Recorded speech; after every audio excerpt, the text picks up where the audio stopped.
안녕하세요. 저는 안양 메트로병원 호스피스 완화의료센터의 수간호사 박선미입니다. 저는 23년째 한우와 가족들을 돌보고 있으며 그동안의 경험을 토대로 여러분에게 임상에서의 신체적 돌봄에 대해서 강의를 하겠습니다. 저희 본원 호스피스는 28병상 또 32분의 보조활동 선생님들이 함께 하십니다. 다음 목차를 보시면 세 가지로 분류를 했는데요. 첫 번째는 신체적 돌봄이란 무엇인가? 두 번째, 신체적 돌봄 시에 힘든 증상에는 어떤 것이 있는가? 세 번째, 신체적 돌봄 시 유의사항에 대해서 알아보겠습니다. 첫 번째, 호스피스에서 신체적 돌봄이란 무엇인가? 호스피스 대상은 치료되지 않는 말기 환자분들이 대부분인데요. 질병이 점차 진행됨으로써 환자와 가족들은 신체적, 정신적, 사회적, 영적인 고통을 받게 되는데요. 이를 총체적인 고통이라고 합니다. 이를 완화시키기 위해서 제공되는 전인적 돌봄을 말합니다.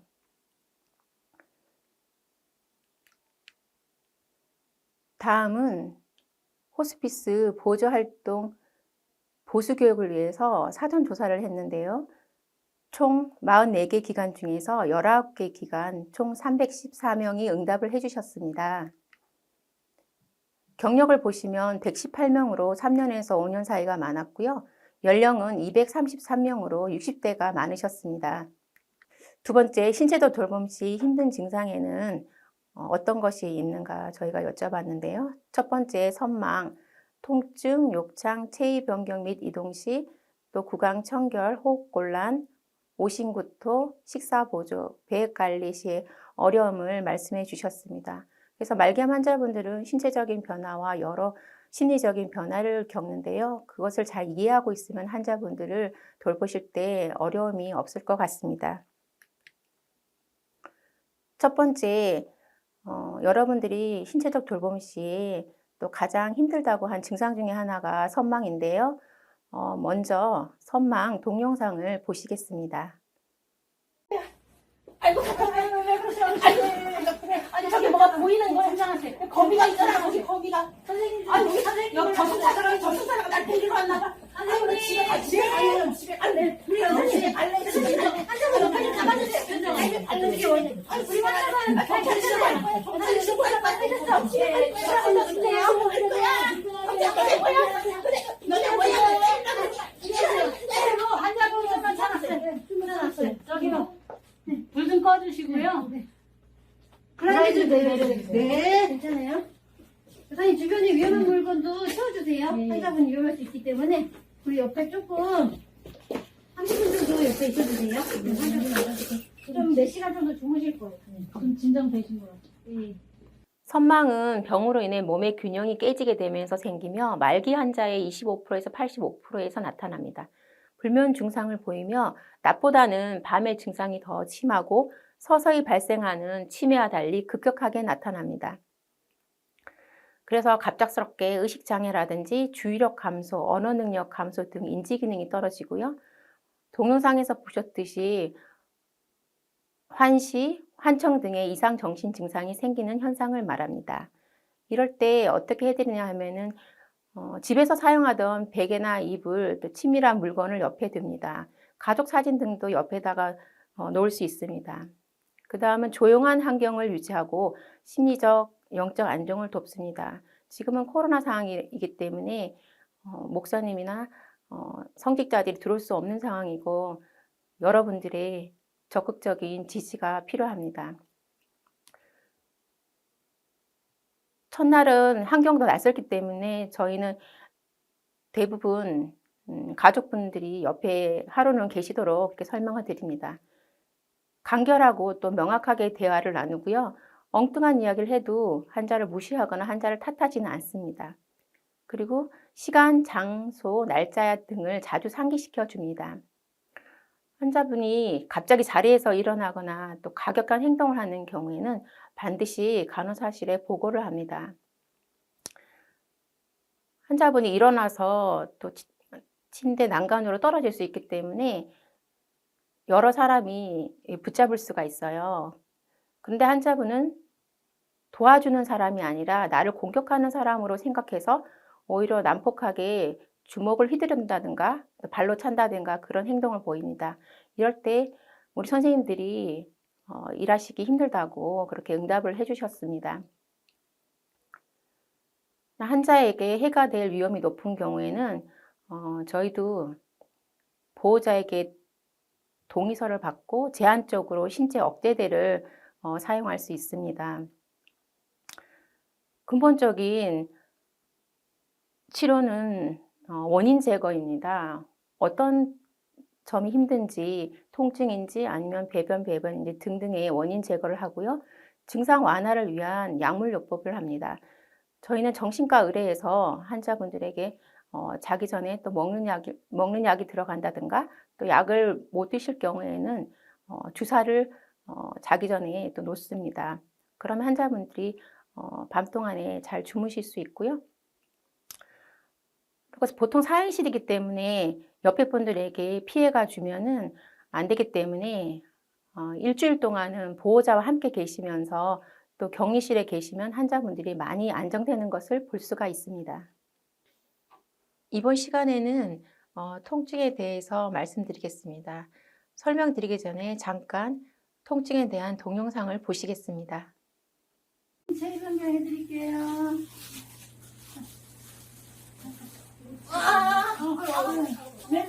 어디 아프세요? 허리가 아파요. 허리 아파요? 잠깐만.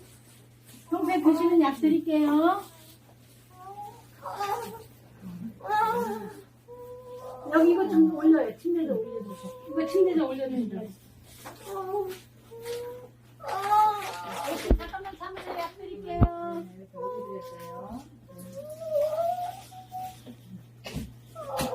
물도 안 열어주네. 급하니까. 어르신, 알으세요. 약 드릴게요.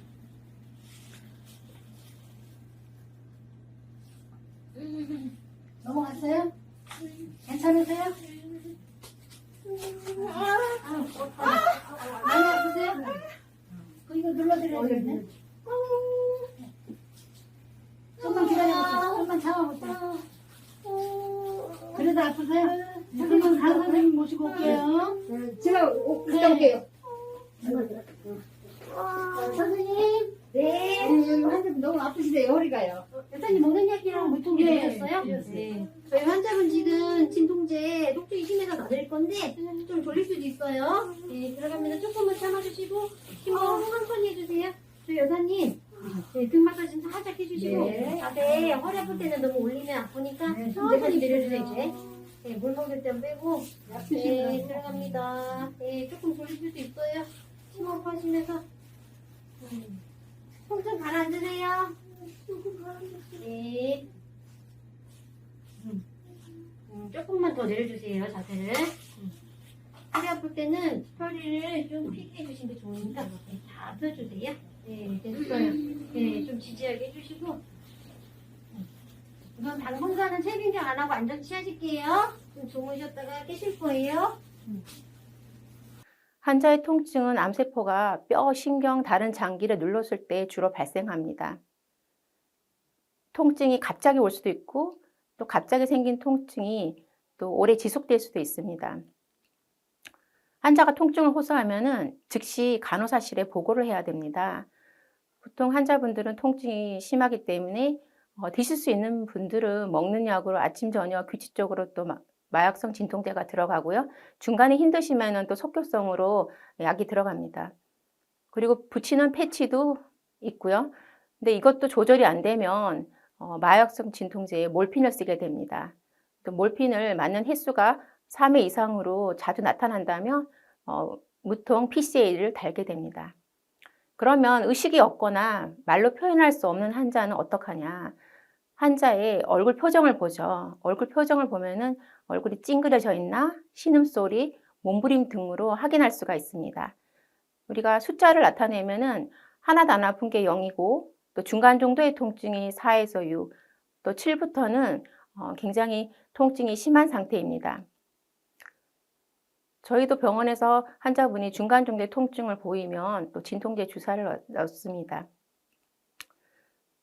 여기서 중요한 것은 절대로 임의로 환자의 상태를 판단하지 않는 것입니다.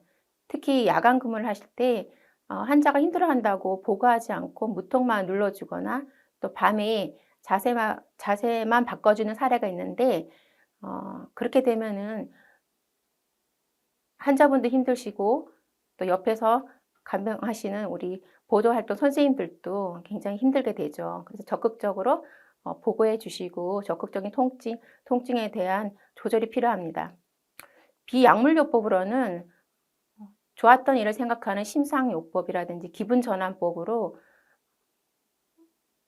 생일 축하를 해드린다든지 작은 이벤트를 가질 수가 있고요. 또한 피부 자극법으로서 목욕을 시켜드린다든가 또 발 마사지를 해드리면은 한결 편안한 것을 볼 수 있습니다. 다음은 욕창에 대해서 말씀드리겠습니다. 욕창은 신체에 지속적인 압력이 가해질 때 그 부위에 순환장애가 일어나서 조직 손상이 유발된 상태를 말합니다. 여기서 중요한 것은 2시간 간격으로 누워있는 자세, 우측이, 좌측이 돌아가면서 체위 변경을 합니다. 체위 변경 하실 때 혼자서 하시면 또 무리가 돼서 허리를 다칠 수 있기 때문에 두 사람이 함께 도와서 하는 것이 좋습니다. 그리고 체위 변경 시 피부 마찰이 생기지 않도록 해야 합니다. 한자를 끌다 보면은 피부가 마찰이 생기기 때문에 통나무 굴리듯이 이렇게 반시트를 이용해서 하면은 훨씬 수월합니다. 가만히 누워 있다 보면은 뼈나 돌출 부위, 특히 엉덩이, 복숭아뼈, 발 뒤꿈치 등 압박을 줄이기 위해서 쿠션이나 베개를 사용합니다. 우리가 잠잘 때 가장 편안한 자세를 취하고 다리 사이나 또 팔꿈치 위에 쿠션이나 베개를 사용하면 편할 수가 있습니다. 또한 피부가 젖지 않도록 기저귀를 수시로 확인합니다.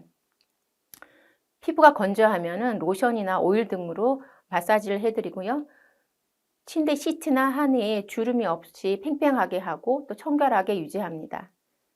환자분의 체위 변경을 하실 때 그 부위에 발적이라든지 부종, 물집, 상처 등이 있으면 바로 간호사에게 보고를 해주셔야 합니다. 요즘은 친수성 폼 드레싱 상처 부위에 붙이는 것들도 잘 나와 있는데요. 무엇보다도 욕창은 예방이 중요합니다. 대부분 환자분들이 식사를 못 하시고 못 움직이시기 때문에 욕창이 생기면 좀처럼 낫지 않기 때문에 여러분들이 잘 살펴보시는 것이 필요합니다. 다음은 욕창 호발 부위입니다. 그래서 누워 있을 때 빨간색 점이 욕창 호발 부위인데요. 닿는 부위에 머리, 어깨, 또 팔꿈치, 또 엉덩이, 발 뒤꿈치 이렇게 닿는 부위에 욕창이 잘 생기게 되는데요. 다음은 체위 변경 시에 옆으로 누워서 편안한 자세를 취하면 됩니다. 또 베개를 받쳐드리고 또 다리를 받쳐드립니다. 이럴 때 발꿈치가 땅에 닿지 않아야 합니다. 이번에는 구강간호에 대해서 말씀드리겠습니다. 설명드리시기 전에 먼저 구강간호에 대한 동영상을 보시겠습니다. 여사님 오늘 구강간호하는 날이라 구강간호할게요. 우리 박사님 환자분. 네. 자세부터 취해주세요. 네. 환자분 구강간호할 거예요. 네. 지금 좀 자세 좀 올라가요. 통증 있을 수도 있어요. 그럼 얘기해주세요. 네. 우리 눕혀서 하면 살이 걸릴 수 있으니까 좀 세워주세요. 네. 그리고 여사님 오늘 제가 설명 좀 드릴게요. 하시면서. 그리고 나서 이거를 자세를 조금 내릴 때 같이 할까요? 이렇게. 네. 편하세요? 네. 괜찮으세요? 네. 저희 장갑 먼저 끼시고. 제가 보강 케어 좀 해드릴게요, 환자분. 네.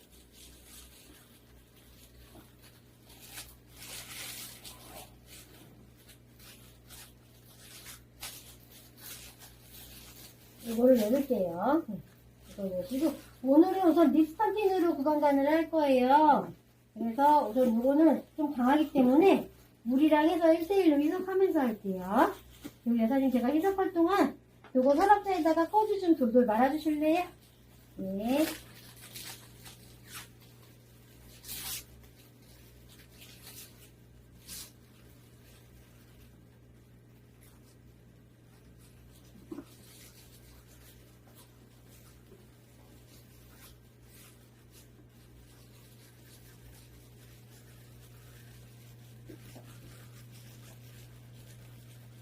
네, 그리고 저거 서랍자로 이것도 섞어주세요. 이렇게요. 네, 그걸 좀 섞어서 그걸 가까이 가져가셨다가 이 환자 앞에 떨어뜨릴 수 있으니까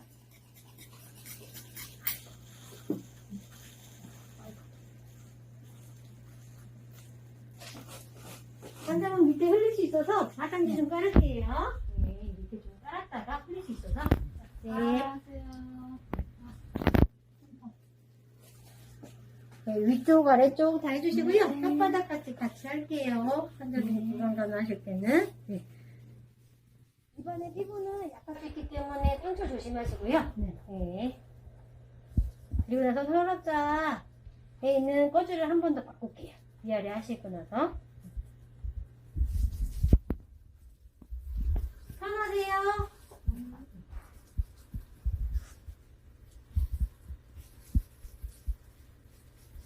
개운하게 해드릴게요.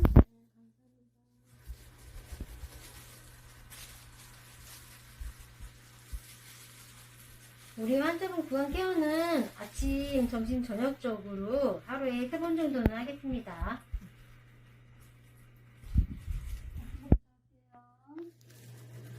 마지막 혓바닥 하고 우선 환자분이 더 원하시면 저희 여기 이거로 한 번 더 할게요.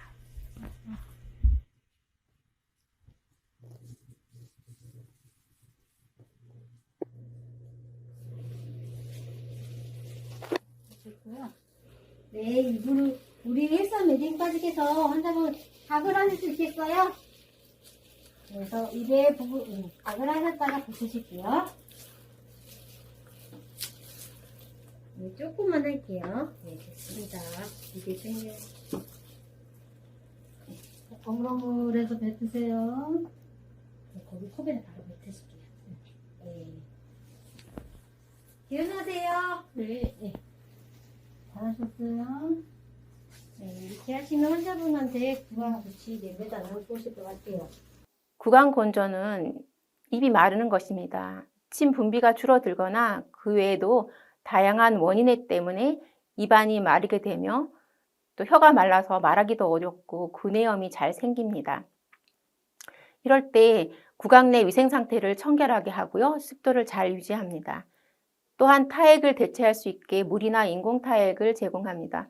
환자분들은 목이 타고 갈증이 많이 나기 때문에 주로 물을 많이 찾습니다. 그럴 때 주로 시원한 찬물을 많이 찾게 됩니다. 얼음이나 분무기를 사용해서 스프레이로 입안에 수분을 유지할 수 있게끔 하고요. 그 다음 레몬 조각이나 파인애플 조각을 얼려서 또 입에 물게 합니다. 그럼 훨씬 갈증을 해소할 수 있습니다. 혀에서 발생하는 백태를 긁어내고요. 항진균제, 저희 병원은 리스타틴 용액을 이용해서 또 닦아드립니다. 입술이 마르면 자주 물을 축여주고요.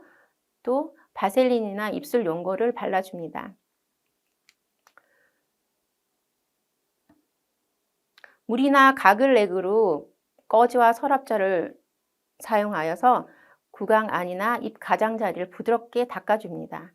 헥사메딘도 가글을 해도 좋습니다. 네, 저희 경험상으로 또 식염수를 이용해서 꺼지로 닦아줬을 때도 많은 효과를 보였습니다.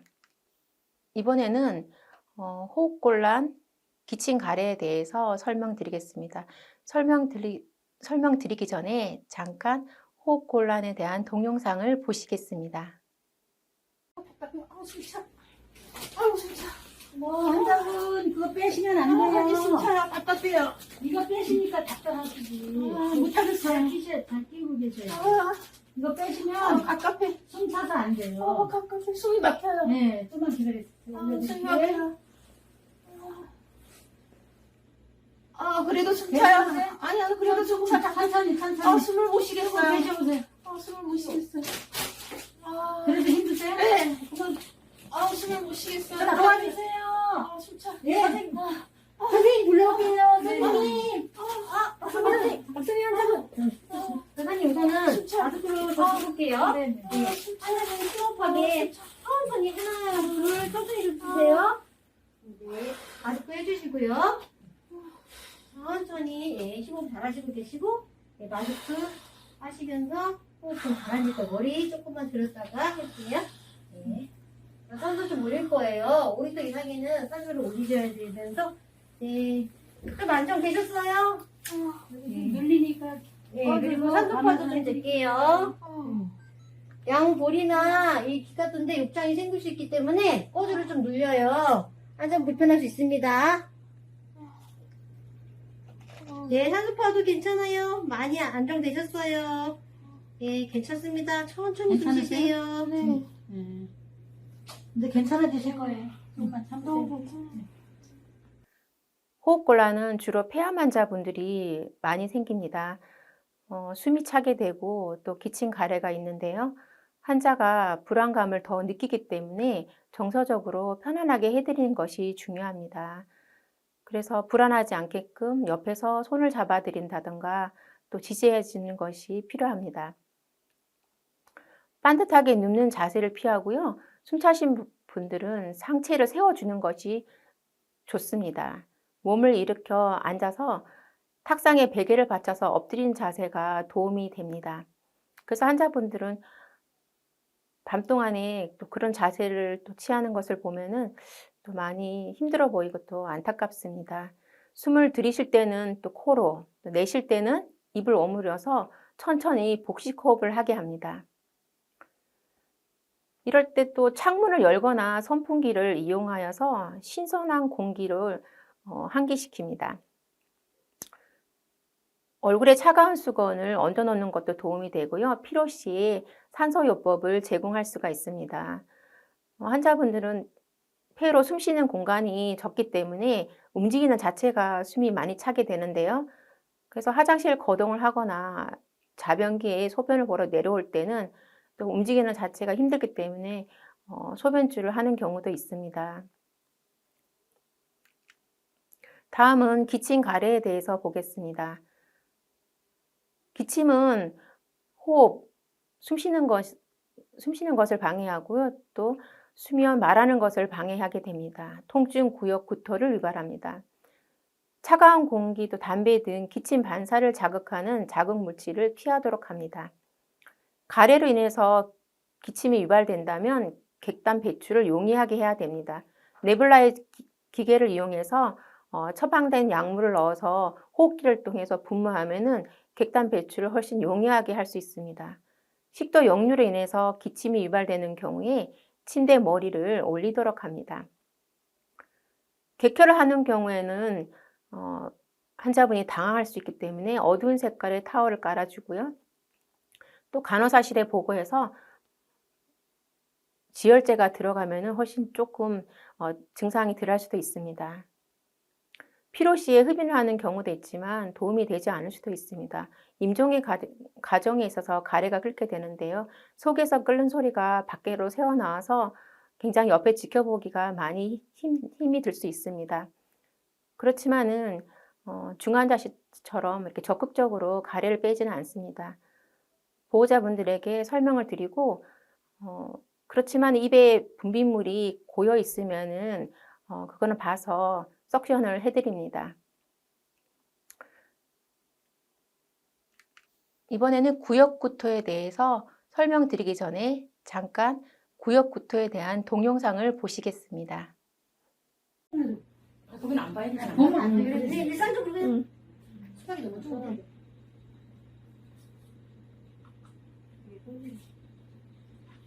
천천히 드세요.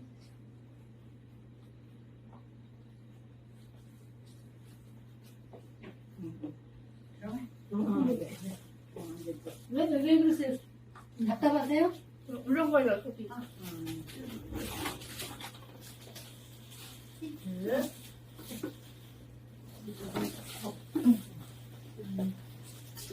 이렇게 되시고. 저희 환자분 많이 힘드시면 저희가 우선 음식물 좀 빼주세요. 빼드릴게요. 잠시만 잠깐 나와주시고 다시 대주세요. 계속 울렁거리시지 좀 봐주세요. 그리고 입에 있는 거 어깨 기도를 안 넘어가게 해주시고 내가 잠깐 입에 기도 좀 확보 좀 할게요. 해보세요 환자분. 네, 잘하셨어요. 그리고 음식물 좀 빼드릴게요. 지금도 아직도 울렁거리세요? 네. 네.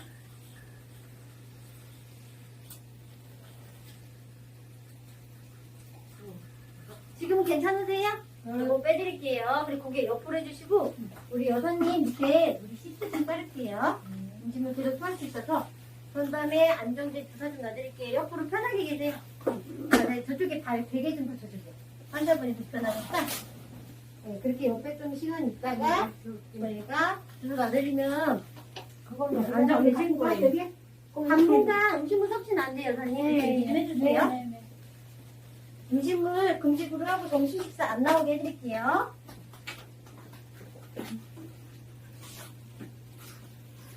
감사합니다. 좀 편안하세요? 네. 주로 구역구토는 위암이나 난소암 환자분들이 복막이 전이 돼서 또 복수가 차는 경우에 구역구토를 많이 합니다. 구토하는 동안에 제일 중요한 것은 고개를 옆으로 돌리고 누운 자세를 취해주는 것입니다. 또 구역구토 시에 음식을 또 강제로 먹이지 않고요. 식전에 또 입을 헹구고 식사 중이나 후에는 바로 눕지 않도록 합니다. 불쾌한 냄새를 없애주고 환경을 정리하고 휴식을 취하도록 도와줍니다. 예전에 53세 여자 난소암 환자분이 계셨는데요. 그분은 드시는 것을 너무 좋아하셨습니다. 그렇지만은 드시면 또 구토를 하기 때문에 너무 힘들어 하셨습니다. 그분이 주로 보시는 채널이 먹방 유튜브를 주로 보시고 그러셨거든요. 그래서 결국은 이분이 물이라도 드시기 위해서 위관 삽입을 하였습니다. 우리가 콧줄을 삽입할 때도 힘들지만은 그걸 하고 나면은 훨씬 물을 드시더라도 토하는 양이 줄어듭니다. 근데 이때 조심해야 될 게 수박 주스 등 드릴 때 이렇게 찌꺼기가 있으면 관이 막힐 수 있기 때문에 찌꺼기가 없는 물처럼 드려야 됩니다. 다음은 식욕부진, 피로 허약감에 대해서 말씀을 드리겠습니다. 말기 환자들은 질병이 진행됨에 따라서 점차 식욕이 저하되고 식사량이 감소됩니다. 전반적인 영양 부족과 체중 감소로 인해서 쉽게 또 피곤하게 되고요. 기력이 저하됩니다. 이럴 때 환자가 좋아하는 음식을 먹도록 합니다. 호스피스 환자분들은 식사 시간에 얽매이지 않고 배가 고프다고 할 때 또 소량씩 자주 먹입니다. 질병이 진행됨에 따라서 식사량이 감소되므로 억지로 먹이지 않습니다. 또 쉽게 피곤해질 수 있으므로 과도한 활동을 피하고 자주 휴식을 합니다. 거동이 가능한 환자는 낮 동안에 적절한 활동이나 산책을 유도합니다. 지금 코로나 상황이기 때문에 밖에 나가지는 않고요. 휠체어 타고 이렇게 원내에 앰뷸레이션을 하기도 합니다. 이럴 때 환자분들은 삼키는 능력이 떨어지기 때문에 억지로 들였다가는 살에 걸리고 오히려 힘들 수 있기 때문에 주의가 필요합니다. 보호자분들은 한 습관이라도 식사를 더 드리려고 하지만 환자분이 힘들다는 것을 저희가 설명드리고 있죠.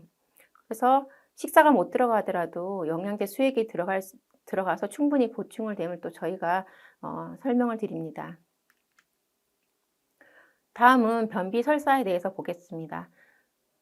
호스피스 환자분들은 대부분 마약성 진통제를 복용하게 되고요. 또 식사량이나 운동 저하로 말기 환자에게는 흔하게 나타나는 증상입니다.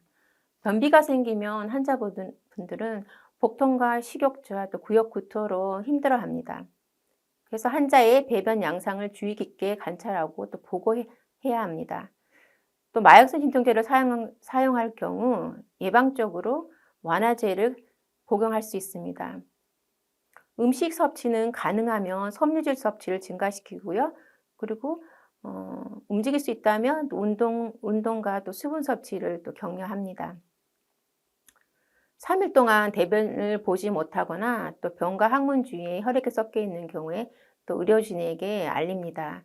대부분의 환자분들이 오랫동안 대변을 보지 못하기 때문에 관장을 해서 또 시원하게 대변을 보게끔 해드려야 됩니다. 다음은 설사에 대해서 보겠습니다. 환자분들은 설사는 묽은 무형의 변을 하루에 3회 이상 자주 배출하는 것으로 복부 산통, 탈수, 세아, 어지럼증, 피부 손상에 문제가 생길 수 있고요. 소화기관을 자극시킬 수 있는 생과일, 야채, 기름진 음식, 유제품들은 제한하는 것이 좋습니다.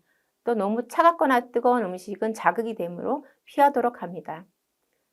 설사로 인한 피부 손상을 줄이기 위해서 세심한 위생관리가 필요합니다. 반드시 처치 전후로 손을 깨끗이 씻고 장갑을 착용합니다. 그래서 배변 후에는 비누로 항문과 해음부 주위를 깨끗이 닦고 또 두드려서 말려줍니다. 항문 주위에 피부 보호용 연고 등과 같은 또 방수 크림을 발라줍니다. 대장암 환자분들 같은 경우에는 하루에 10회 이상 배변을 보시기 때문에 옆에서 간병하기가 또 많이 힘들 수도 있습니다. 그리고 임종이 다가오면 항문이 열려서 설사를 많이 보는 경우도 있습니다. 다음은 배뇨장애에 대해서 보시겠습니다. 배뇨장애는 적은 양으로 자주 보거나 또는 요실금, 지연요, 긴방요 등 다양한 배뇨 문제를 일으킵니다. 여기서 주의할 것은 환자분이 화장실 이동 시에 주로 낙상 위험이 있다는 것입니다. 그래서 혼자서 화장실 가겠다고 하다가 넘어지는 경우도 있고요. 뒤에서 부축을 해도 혼자 가겠다고 뿌리치다가 또 넘어지는 경우도 있습니다. 또 움직일 수 있는 분들은 더욱더 유의를 해야 됩니다. 가능한 스스로 배뇨를 하도록 돕고 필요 시에는 또 기저귀를 사용합니다. 환자분들의 의사를 또 존중해 주어야 합니다. 나중엔 안 될 때는 소변줄을 하기도 하는데요. 따뜻한 변기에 앉도록 하고 물소리를 들려주는 등 자연 배뇨를 돕습니다. 가급적 취침 전에는 수분 섭취를 제한하고 카페인 같은 방광 자극제의 섭취를 제한합니다.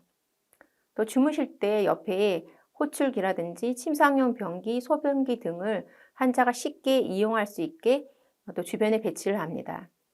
대소변으로 옷이나 시트가 오염되면 즉시 교체해서 항상 피부를 청결하게 유지하는 것이 중요합니다. 대부분 환자분들이 식사를 못 하시기 때문에 수분과 영양 공급을 위해서 신체 중심에 위치한 큰 정맥에 카테터를 삽입하게 되지요. 그래서 케모포트는 주로 항암 치료를 받고 오실 때 가져오시고, 그리고 카테터가 없는 경우에 저희 병원에서는 쇄골화 정맥관을 또 삽입하기도 합니다. 그래서 PICC는 말초 중심 정맥관을 가져오기도 하고, 그래서 PTBG라는 것은 또 담즙이 나오는 관이고요. PC에는 신장에다가 직접 관을 삽입해서 소변이 나오게 합니다. 그리고 체스 튜브를 삽입해서 또 흉수가 나옴으로써 또 숨 쉬는 것을 편안하게 해드리고요. 위치도녀관은 소변을 못 보시는 경우에 소변줄을 해드리는데, 여기 보시다시피 또 주머니는 바닥에 닿지 않도록 해드리는 것이 중요합니다. 그래서 방광에 직접서 꽂아서 하는 방광루, 또 장루 등등의 카테터를 또 가지고 올 수 있습니다. 기타 기관 절개관이라든지 또 위장관 이런 관들도 있습니다. 카테터 관리 시 주의사항은, 중요한 것은 카테터 연결 부위가 빠지지 않는지 잘 관찰하고 이상시에 간호사실에 보고하는 것입니다. 그래서 시트를 열어봐서 또 간이 빠지진 않았는지 주의가 필요하고요. 특히 환자가 선망이 있을 때 잘 움직이게 되면은 카테터를 빼는 경우가 있으니 주의 깊게 관찰을 해야 됩니다. 카테터가 일단 움직이지 않도록 잘 고정하고 꼬이거나 꺾이지 않도록 해야 됩니다. 관을 깔고 누울 경우에 배액이 잘 되지 않아서 옆으로 새는 것도 있기 때문에 잘 관찰이 필요합니다. 그래서 소변 주머니 등은 침대에 고정하고 바닥에 닿지 않도록 하고요. 환자가 이동 시에는 소변줄을 잠그고 이동 후에는 반드시 열어 있는지 또 확인해야 됩니다. 또 목욕 전에는 방수 테이프를 붙여주고요. 또 목욕 후에는 깨끗한 꺼즈로 교환을 해드립니다. 다음은 수면 장애에 대해서 보시겠습니다. 되도록이면 낮잠은 피하고 밤에 주무실 수 있도록 낮에는 움직임과 활동을 돕습니다. 잠자기 전에 음식을 피하고 조용하고 안락한 수면 환경을 조성하고요. 면회객도 제한할 필요가 있습니다. 밤 동안 환자분 대부분 잠을 잘 못 주무시기 때문에 통증이라든지 구역질, 기침, 소양증, 야간 발한, 실금, 비뇨 등으로 수면을 방해를 받게 됩니다. 그럴 때 옆에서 보시고 간호사실에 보고해서 환자분이 편안하게 잠을 잘 수 있도록 도와드립니다. 그래서 덮고 있는 이불이라든지 요는 깨끗하게 하고요. 주름지지 않게 합니다. 수면제라든지 진통제 투여 시 의사의 처방에 따라서 규칙적인 시간에 먹도록 하고요. 여기서 주의사항은 치춘약을 잘 복용하도록 하고 환자가 또 깊이 자고 있거나 약을 뱉어버린다던가 제대로 복용하지 못했을 때는 또 반드시 간호사실에 보고를 해야 합니다.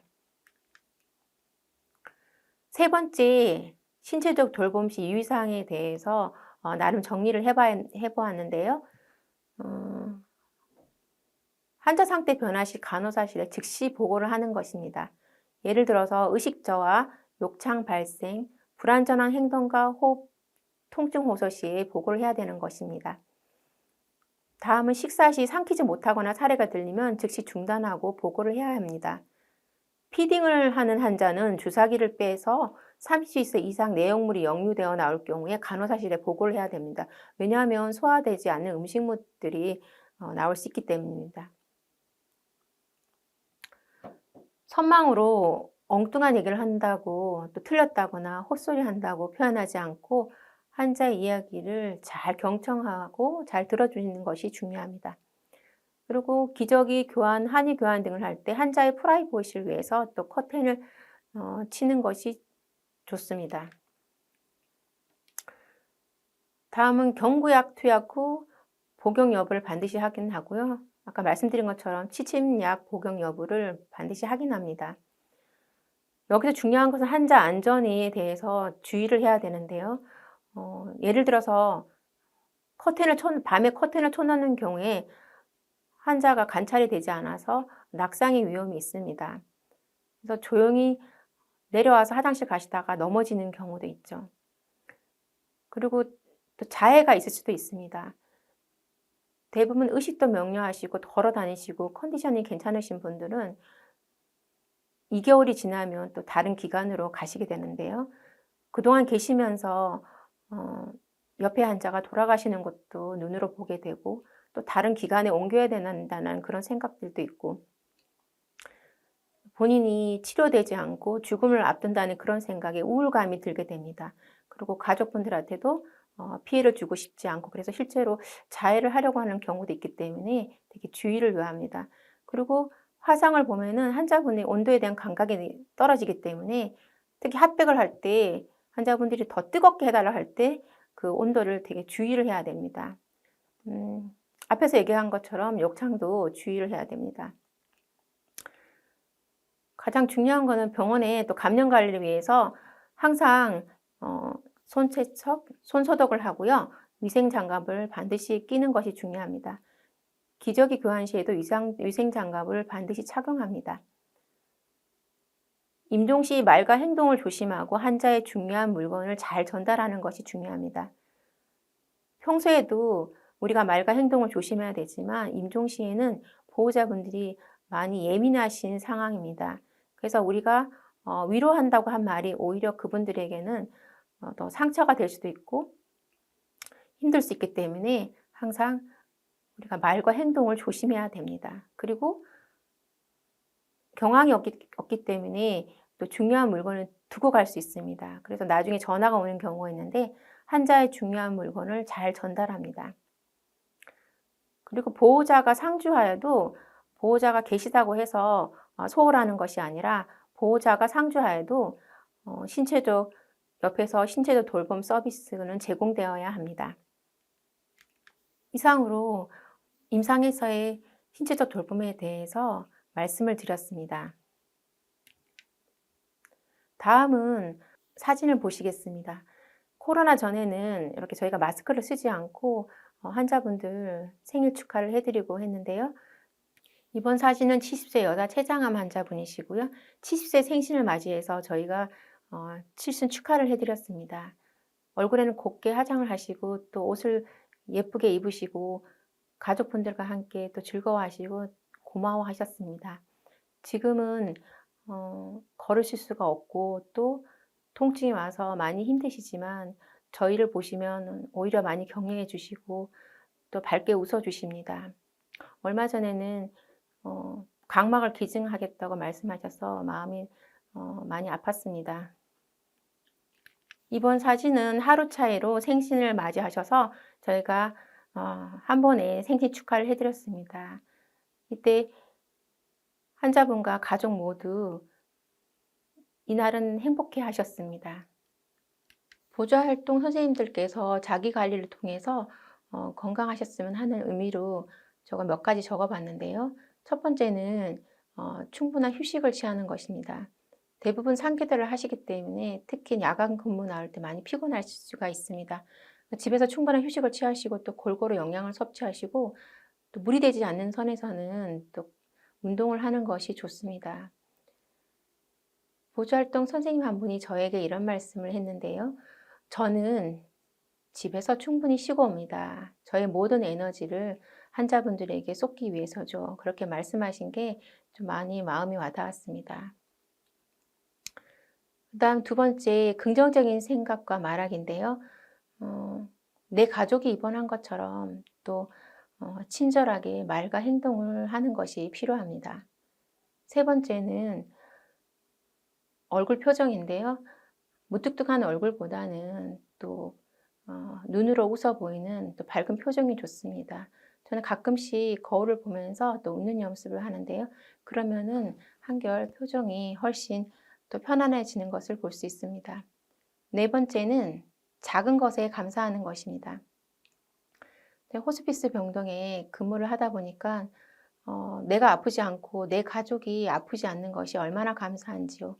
그리고 환자분들은 드실 수도 없고 또 마음껏 호흡하실 수가 없습니다.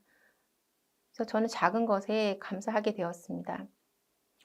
그리고 죽음 앞에 있는 환자와 가족분들에게 여러분들은 따뜻한 말과 위로가 큰 힘이 됩니다. 또 그분들이 환자분이 돌아가신 다음에 또 병원에 찾아오셔서 또 고맙다고 인사를 하시는데 우리가 이 일을 하는 데 있어서 자부심과 큰 보람을 갖게 됩니다. 여러분 모두 남은 삶을 의미 있고 소중하게 보내시는 여러분이 됐으면 합니다. 지금까지 경청해 주셔서 감사합니다.